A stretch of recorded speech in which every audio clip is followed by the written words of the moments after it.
In NES Tetris, you can hold A while you select your starting speed to start at that speed plus 10.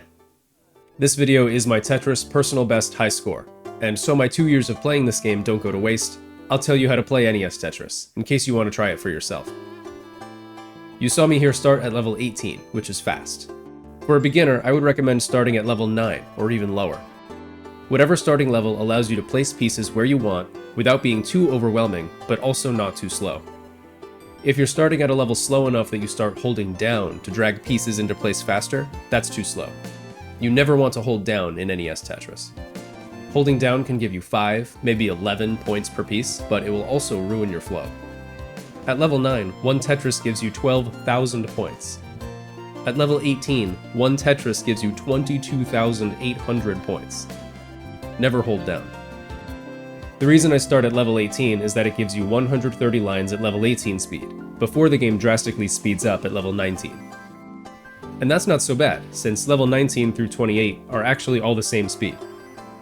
It took me a long time to be able to play at all at level 19 though. Generally, you want to be going for Tetrises. Doing so gives you much more score than singles, doubles, and triples. That means you'll want an open well on the right side of your screen to place your eyepieces into. Why the right side? When an eyepiece spawns in from the top and you rotate it once, it always leans to the right side in NES Tetris. It's biased toward the right, so keeping your well on the right makes it easier to get the eyepiece there. So the game then is about maintaining the shape of your board to allow yourself to slam Tetrises as often as possible. How to build your stack, or where to place your pieces, is the part of the game that takes the most time to learn.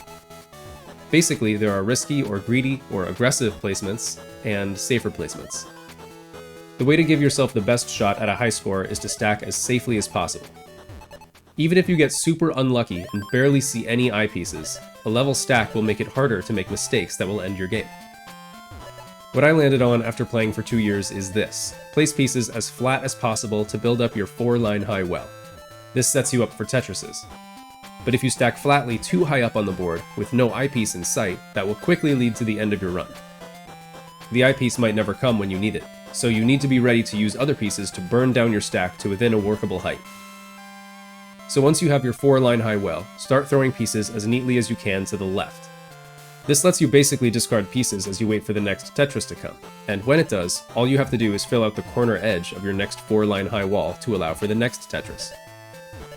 Building flat sounds great and all, but most pieces aren't perfectly flat. My next tip about shaping your board is to make sure you have at least one too-wide surface of the same height. This has to do with setting yourself up to accommodate for any possible next-up piece. If you get a square, the easiest placement will always be any too-wide flat surface.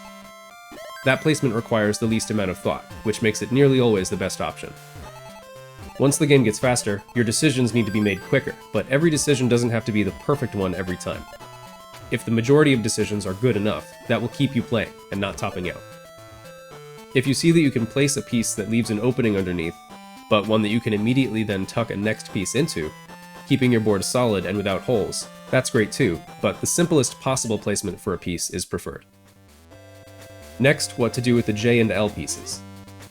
These are easiest to place while keeping your board flat. What I've found is best is to place them flat side down, wherever possible. 3 blocks wide, flat on the stack, 1 block jutting upward at one of the side ends. This gives you the most options to accommodate any next piece. Early on in the game, I like to use T-pieces the same way, flat side down, but once you have a stack, my favorite way to use T-pieces is just to fill in any odd corner or indent. Early eyepieces that you get before you can use one for a Tetris are best used flat, if possible, but if not, you'll want to place them vertically on the left side of your board. That only leaves the Z and S pieces, which are in a few ways the most awkward pieces in the game. If you start a game and are given a Z or S as your first piece, you're required immediately to either tuck a different piece into the lower slot that it creates, or burn a line to open up the hole that it would otherwise create. The best way to place the Z and S pieces is flat side down, for the same reason as J and L. This gives you a too-wide surface that can accommodate a square O piece. There are exceptions to all of these piece heuristics though. If your stack has a vertically rotated S-piece shaped hole right in the middle, obviously you should put the S-piece in there vertically. Anything in the name of stacking flat.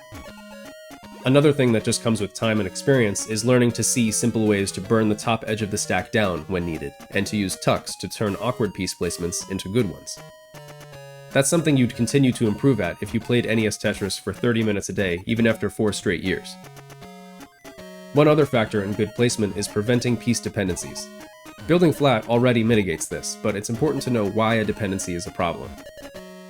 The classic example is a single slot hole, 3 blocks deep, separate from your well. This is an eyepiece dependency. You are dependent on the eyepiece showing up, as it's the only piece that can fill that type of hole. Waiting around for an eyepiece is dangerous enough as it is, but with a dependency, you're asking the game to give you multiple in quick succession, which unfortunately you can't just will into existence. Lesser talked about though are other types of dependencies. A single slot hole 2 blocks deep, separate from your well, is also a dependency.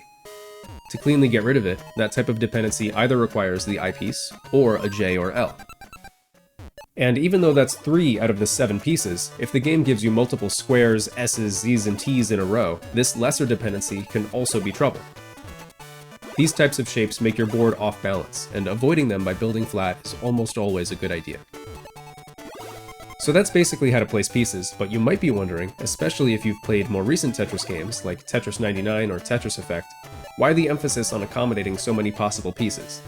To play for a high score, wouldn't it be better to play greedy, knowing that the eyepiece is coming? So now I'll tell you about how this game is evil and hates you. Newer Tetris games have a piece randomization queue algorithm that essentially makes the game quote-unquote fair. NES Tetris does not have this. 2 years ago I made a different video about this topic. The next piece queue being effectively totally random in NES Tetris is the defining design choice that will mold any player's playstyle. On one hand, the game is an evil casino. You can be served 8 Z pieces in a row, and there is nothing you can do about it. That's very unlikely, but it's possible. Likewise, it's possible to have a drought of no eyepieces for 100 pieces in a row. That's very unlikely, but in NES Tetris, it is a possibility that you need to account for as best you can. The flip side of this is, okay, get good at random evil Tetris. Stack pieces safely, burn lines down if your stack gets too high as you wait for the eyepiece. Learn setups to burn lines away using all of the pieces that leave your stack clean and workable. That's easier said than done though. At my current skill level, on good attempts, I have between 400k and 500k at the 130 line mark, which is level 18's timing for the level up to level 19, where the game gets much faster. On great attempts, I have 600k at the level up. For me, that might be a 1 in 30 attempt. After playing NES Tetris for 2 years, I haven't yet gotten good enough to fully go for Tetrises at level 19 speed. It's really hard. It's physically taxing, draining, and stressful. This is a game I play for fun, by the way. So instead, my strategy has been slamming as many Tetrises as I can on level 18, and then once the level 19 speed up comes, switch to going for doubles and triples. Even singles, if the board is a mess. And then the occasional Tetris would be a nice bonus. In my personal best, which you're watching right now, I only ended up getting 1 Tetris after the level 19 mark. Now that you know how to play, I'll tell you about how I've been playing this game. I've been playing NES Tetris with a combination of mostly DAS with some hypertapping. DAS is an advanced technique present in the game that you can use to slide pieces left or right faster than normal. It's kind of like the Smash 64 or Melee L-canceling of NES Tetris. Hypertapping is what Tetris players call mashing a directional button quickly to move a piece left or right, getting 1 unit of movement for each tap. I'm 27, and hypertapping on controller started hurting my left arm, so a year ago I switched to playing on keyboard. And I'm just playing for fun. I don't mind that playing on keyboard might disqualify my score from being on a leaderboard or anything. Many players have achieved a max-out score of 1,000,000-1, which my personal best is not close to. You need to go for Tetrises at level 19 to get a max-out score. I'm fine with not being able to do that. Anyway, that's what I think about NES Tetris. I will probably not be playing this game so often. I'm pretty satisfied with this high score. Yeah! Oh my god! Oh! Ah, 2 away from the kill screen, that's so funny. Oh, I so don't care. I so don't care. Oh my god, I'm taking a picture. Oh! Oh, I can't believe it.